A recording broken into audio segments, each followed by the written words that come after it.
Good morning, students. In our last class, we have discussed the first law of thermodynamics, right? Also, we have discussed some applications of the first law of thermodynamics. In that, we have discussed there are the several processes in which are the applications of the first law of thermodynamics, right? Now, from today, we are going to start our new topic, that is the relation between Cp and Cv, right, which is also called as the Mayer's equation. So the topic that we are going to study is the relation between Cp and Cv. Cp और Cv के बीच में जो relation है वो हमको पढ़ना है, जिसको कि हम मेयर्स इक्वेशन भी बोलते हैं, which is very important. Mayer's equation, which is also a part of chemistry. Here also we are discussing it. Now, students, you know that the specific heat can be given by del Q is equals to ms del T, right? Specific heat के लिए हमारे पास formula हो जाएगा, that is del Q is equals to ms del T. अगर मैं ये मान रहा हूँ कि जो Cv है एक यूनिट मास सब्सटेंस के लिए, right, for unit mass substance, एक यूनिट मास सब्सटेंस के लिए जो एक्सप्रेशन है वो मेरे पास आ जाएगा del Q is equals to m Cv del T, right. एक यूनिट मास सब्सटेंस के लिए अगर मैं बात करूं तो मेरे पास एक्सप्रेशन आ जाएगा del Q is equals to m Cv del T. So since I am talking about the unit mass, that is I am talking about this m is equals to 1, right. अगर मैं एक unit मास की बात कर रहा हूँ, इसका मतलब मैं m is equals to 1 की बात कर रहा हूँ. जब m is equals to 1 आप ले लोगे तो आपके पास एक्सप्रेशन आ जाएगा del Q is equals to Cv del T, right. Give it equation number 2 here. Now यहाँ से अगर हमको फर्स्ट लॉ ऑफ थर्मोडायनामिक्स से एक चीज पता है, we know that from first law of thermodynamics, से हमको जो चीज पता है दैट इज किसी भी सब्सटेंस को आप जो टोटल हीट दोगे वो उसको उस टोटल हीट को दो तरीके से यूज करेगा. पहला अपनी इंटरनल एनर्जी को बढ़ाने में और दूसरा एक्सटर्नल वर्क डन करने में, राइट. सो टोटल एनर्जी हमने किसी सिस्टम को जितनी भी दी, वो जो टोटल एनर्जी है वो दो तरीके से यूज़ की जाएगी उस सिस्टम के द्वारा. पहला अपनी इंटरनल एनर्जी को इंक्रीज करने में और दूसरा जो एक्सटर्नल वर्क डन है उसको करने में, राइट. यहाँ पे हम बात कर रहे हैं कांस्टेंट वॉल्यूम की, राइट. सो जब हम एक कांस्टेंट वॉल्यूम की बात कर रहे हैं तो उस केस में जो वर्क डन होगा that will be equals to 0, right. This del W must be equals to 0 because we are talking about constant volume, because volume is constant, and if volume is constant, that's why we have taken this del W is equals to 0 here. And if this del W is equals to 0, so that you have got from here this del Q is equals to del U, right. हमारे पास del W is equals to 0 आ गया, and if del W is equals to 0, so del Q is equals to del U. This thing we have got from here. So that अगर मैं एक चीज मुझे और पता है that this del U is equals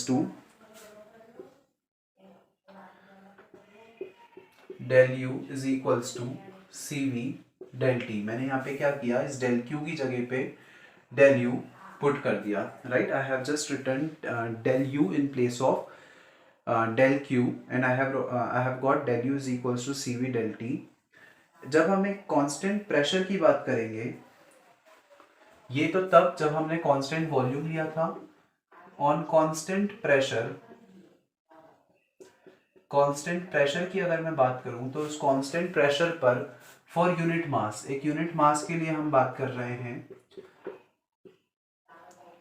On unit mass for constant pressure, what we have got, we will get del Q is equals to ms del T, right. Del Q is equals to ms del T, this is the this expression by the definition of specific heat we know this thing, right? Specific heat की definition से हमारे पास ये चीज़ है.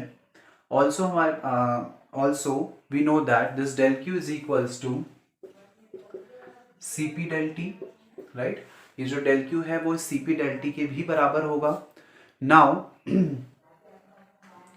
एक चीज और आपको पता है that the work done by the gases, right? हमको ये चीज पता है that work done by gases on a system, किसी सिस्टम पे गैसेस के द्वारा किया गया जो वर्क डन होगा वो किसके बराबर होगा? del W is equals to P del V, right? this ये चीज हम कल in our previous class we have already discussed it. Now again from the first law of thermodynamics, किसी भी सिस्टम को जो मैंने टोटल हीट दी उसको हमने दो तरीके से यूज किया. पहला उसकी इंटरनल एनर्जी को बढ़ाने में और दूसरा जो वर्क डन है उसमें, राइट? जब हमने वर्क डन में यहाँ से हमारे पास एक एक्सप्रेशन आया है, यहाँ पे अगर मैं डेल डब्ल्यू और डेल यू की वैल्यूज पुट कर दूं so that I will gate del W और del U की वैल्यूज जस्ट पुट कर देंगे so that we will get a relation, and with the relation that we are getting from here is this del Q is equals to del W will be P del V plus del U, that is the internal energy, that is CV del T, right? So हमने सारी values जो है वो यहाँ पे put कर दी. Also मेरे पास del Q की भी वैल्यू है, that is CP del T, right? Here I have got this value, so इसको भी हम पुट कर देते हैं, that is Cp del T. So हमने कुछ नहीं किया, हमने सारी वैल्यूज जो हैं वो जस्ट यहाँ पे पुट कर दी हैं. On putting all these values, what do we get from here? We will get this Cp del T, ये माइनस में आ जाएगा, minus Cv del T is equals to P del V, right? आपके पास एक relation आ गया, Cp del T minus Cv del T is equals to P del V. यहां से अगर हम del T कॉमन ले लेंगे so that we have got this del T taken to be common, Cp minus Cv is equals to P del V, right? हमने del T कुछ नहीं किया है, सिर्फ जो del T है वो कॉमन ले लिया. एक चीज और आपको पता है, by the ideal gas equation this PV is equals to nRT. अगर मैं 1 मोल सब्सटेंस की बात कर रहा हूं तो 1 मोल सब्सटेंस के लिए this PV will be equal to nRT, or you can write this P del V should be equal to R del T, because R is constant, so it is not going to change. The thing which is going to change will be time only, right? So that I will get this Cp minus Cv into del T is equals to R del T. Since यहाँ पे हमने small t से denote किया है, that's why यहाँ पे भी हम small t से इसको denote करेंगे. Del T से del T cancel, I will get this Cp minus Cv is equals to R. This is what you call the relation between Cp and Cv. That is Cp और Cv, Cp minus Cv जो है वो universal gas constant के equal होता है, right? This is basically called the Mayer's equation. This is what you call Mayer's equation. इसी को हम मेयर्स इक्वेशन भी बोलते हैं. सो it is quite an important topic from the perspective of examination, right? Now the next topic that we are going to study is the van der Waals equation of state, right? Van der Waals equation again आप लोगों ने chemistry में पढ़ी है. Actually thermodynamics is all about the common part of physics and chemistry. Chemistry में आपने ये सारी चीज़ें बहुत ज़्यादा डिटेल में स्टडी की हुई हैं. That's why we are not discussing it here in that much detail, because the basics must be clear to all of you. So van der Waal equation क्या होती है, उसको वो सिर्फ इक्वेशन हमको समझनी है. वो कहाँ से आई है, कैसे आई है, that all is a part of chemistry, right? So हम सिर्फ उस इक्वेशन को यहाँ पर डिस्कस करेंगे that when der Waal equation जो है वो क्या है और उसमें क्या चीज़ किसको रिजेंबल करती है, right? So van der Waals equation, basically van der Waal equation है क्या, जस्ट हम उस पर बात करेंगे. Van der Waal equation is P plus A by V square, where this P is pressure, V is the volume, V minus B is equals to R T. This R is universal gas constant and T is the temperature, right? और जो A और B हैं, हमको बाकी सारी चीज़ें तो समझ में आ गई. P, V और T जो हैं वो तो हमारे थर्मोडायनामिकल वेरिएबल्स हैं. जो R है वो यूनिवर्सल गैस कांस्टेंट है, और जो A और B हैं वो A और B हैं constants for 1 mole of gases, right. 1 mole of gases के लिए जो कांस्टेंट्स हैं वो हैं हमारे A और B, where A comma B are constant for 1 mole gas. 1 mole gas के लिए जो कांस्टेंट होंगे उनकी वैल्यूज हमने लिखी है यहाँ पर A और B, right. So this is basically the van der Waal equation. हमको सिर्फ इस इक्वेशन को लर्न करना है. इसकी एप्लीकेशंस वगैरह जो कुछ भी हैं, that all the things we are not discussing here in that much detail because it is not the part of your syllabus, right. हमको सिर्फ वैन डर वाल इक्वेशन क्या है वो समझना था. तो the equation we have discussed here. Rest all the things we are not discussing here in that much detail. Now, the next topic that we are going to study is the reversible process and the irreversible process, right? कौन सी processes को हम reversible बोलेंगे, कौन सी process irreversible होती है nature में, वो चीज समझते हैं.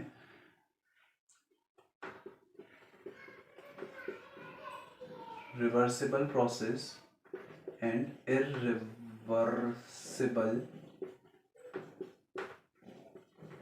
process. बेसिकली रिवर्सिबल हमको नाम से ही समझ में आ रहा है दैट ऐसी प्रोसेसेस जिनको कि हम रिवर्स कर सकें, right. The processes which are reversible in nature which can be retraced in the reverse path are called as the reversible processes. Reversible processes is that process which can be made to proceed with the same case with same phase in opposite direction also, right. Obviously बात है ऐसी process जिसको कि हम reverse कर पाएं उसको हम बोलेंगे reversible process. The process which can be performed in opposite order and passes from same phase as was passed in the unidirectional process, right. अगर मैं इसके एक एग्जाम्पल की बात करूं तो हमने एक फाइनाइट एनर्जी दी एक आइस को जिससे कि वो वाटर में कन्वर्ट हो गया, है ना. That can be the best example. एक आइस था, उस आइस को जब मैंने हीट दी तो वो जो आइस है वो वाटर में कन्वर्ट हो जाएगा, राइट. अब अगर मैं इसी वाटर में से इतनी अमाउंट ऑफ हीट फिर से ले लूंगा, अगर मैं उसको रेफ्रिजरेटर में रख के उसमें से हीट को निकाल लूं तो वो जो वाटर है उसका टेम्परेचर कम हो जाएगा और वो फिर से क्या बन जाएगा, आइस, राइट. तो ये एक रिवर्सिबल प्रोसेस है. क्यों? क्योंकि हम इसको रिवर्स पाथ में ऑब्टेन कर सकते हैं, राइट. सो हर को प्रोसेस जो कि रिवर्स पाथ में ट्रेस करी जा सके उसको हम बोलेंगे रिवर्सिबल प्रोसेस. इसी का जस्ट उल्टा irreversible process which can not be retraced in the reverse path. ऐसी प्रोसेस जिनको कि हम रिवर्स पाथ में रिट्रेस नहीं कर पाए,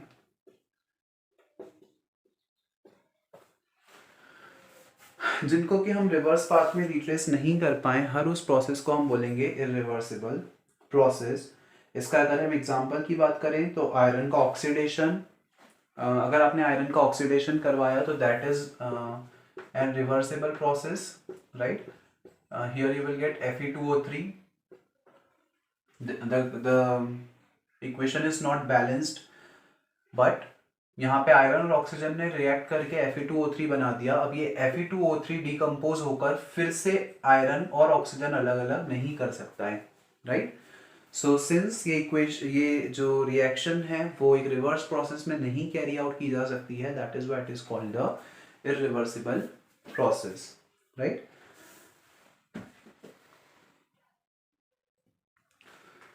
Now let us solve one simple numerical that is based on the topics that we have discussed.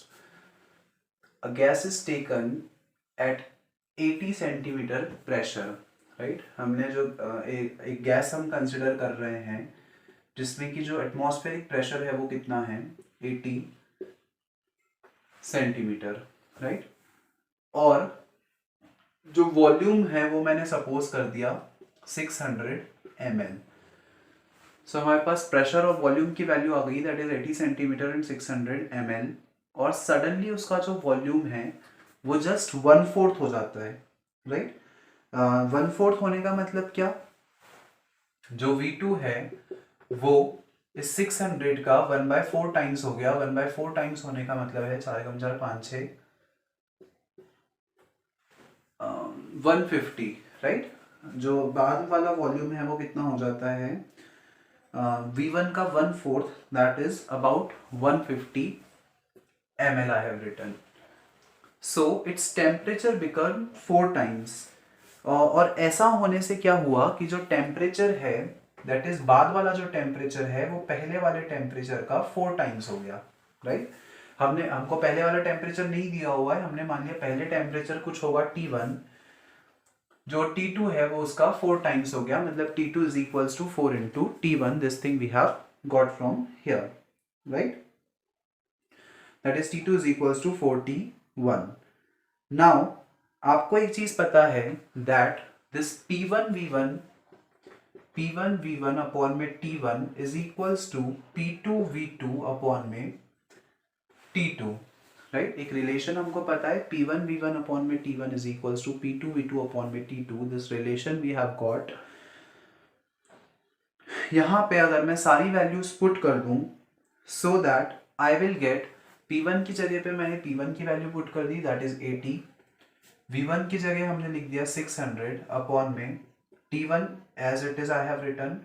P2 की value हमको नहीं पता है, that's why we have written P2 here. V2 की वैल्यू 150, T1 हो जाएगा 4 इंटू T2 हो जाएगा 4 इंटू T1, राइट। यहां से अगर मैं T1 से T1 को कैंसिल कर दूं, 0 से 0 कैंसिल कर दूं, 15 चौक 60, so that we will get this P2 is equals to 8 चौक 32, दैट इज 320 सेंटीमीटर, राइट। तो यहाँ पे इस केस में जो प्रेशर हमारे पास आ गया वो कितना आ गया, 320 centimetre. That is P2 is equals to 320 centimetre we have. अच्छा okay, this 4 is also here, so ये 4 भी इधर मल्टीप्लाई हो जाएगा एंड वी विल गेट 4 चौक 16 एंड 8 छः 48, it will be 1280 centimetre, right. जो P2 है दैट इज जो बाद वाला प्रेशर होगा उसकी वैल्यू मेरे पास आ गई 1280 सेंटीमीटर। नाउ हमसे पूछा है कि प्रेशर में इंक्रीमेंट कितना हुआ, तो ऑब्वियसली बात है अगर मुझे इंक्रीमेंट निकालना है प्रेशर में, तो जो इंक्रीमेंट होगा that will be equals to बाद वाला प्रेशर माइनस पहले वाला प्रेशर। तो जब मैं बाद वाले प्रेशर में से पहले वाले प्रेशर को माइनस कर दूंगा, सो that I will get the increment in the pressure, that is 1280 minus the initial pressure was 80 and from here you have got 1200 centimeter, right? So this is the amount of increment in the pressure that you have got from here, right? So एक simple सा relation की help से हमने इस तरीके के numericals को solve करेंगे, right? Now there is one more numerical that is being given to us here, that is at 1 atmospheric pressure dry air's volume is made 1/4 by compressing it suddenly। That is पहले उसका कुछ volume रहा होगा और जो बाद वाला volume था वो कितना हो गया, पहले वाले वॉल्यूम का जस्ट 1/4 हो गया, राइट। मतलब बाद वाला जो वॉल्यूम है वो पहले वाले वॉल्यूम से कम हो गया। क्यों? क्योंकि हमने उस गैस को कंप्रेस किया और कंप्रेस करते समय जो एटमॉस्फेरिक प्रेशर था उसकी वैल्यू आपको यहाँ पे गिवन है, that is 1 atmospheric pressure, right. तो जो हमारे पास प्रेशर हमको गिवन है it will be 1 atmospheric pressure.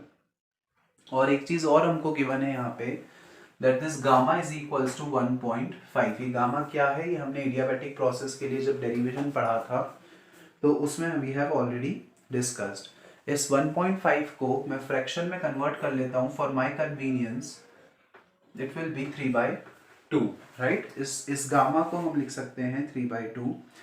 और एडियाबेटिक प्रोसेस से मुझे एक चीज पता है that this PV to the power gamma is equals to constant. ये चीज हमने ऑलरेडी डिराइव की है, और यहां से हमारे पास आ जाएगा P1V1 gamma is equals to P2V2 gamma. Since PV to the power gamma is equals to constant, and if it is constant, so P1V1 gamma is equals to P2V2 gamma। एक चीज और हमारे पास यहाँ से आ जाती है that P1 P2 का ratio is equals to V2 upon में V1 to the power gamma, right? ये रेशो भी हमारे पास आ जाएगा। यहाँ पे अगर मैं सारी वैल्यूज पुट कर दूं, so P1 की वैल्यू मेरे पास 1 आ गई, P2 की वैल्यू आई हैव नहीं पता है तो I have written as it is.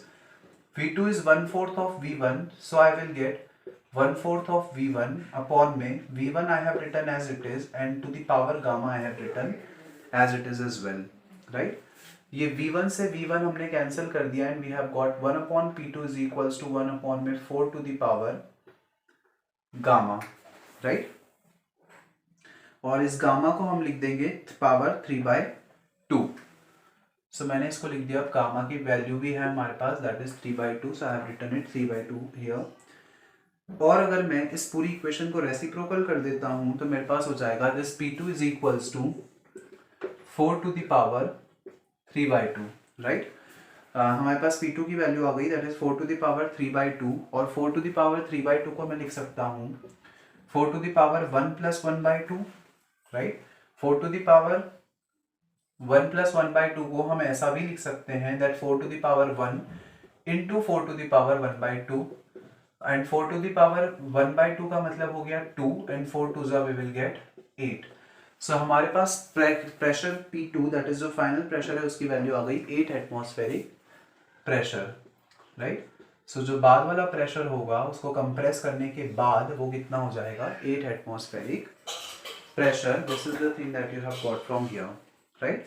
सो इस तरीके से जो सिंपल से न्यूमेरिकल्स हैं thermodynamics पे based that can be solved, you must have done it in chemistry also.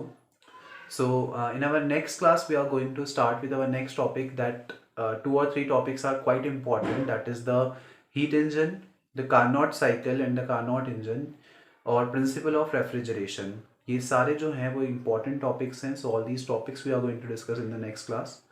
So that's all for today's class. Thank you.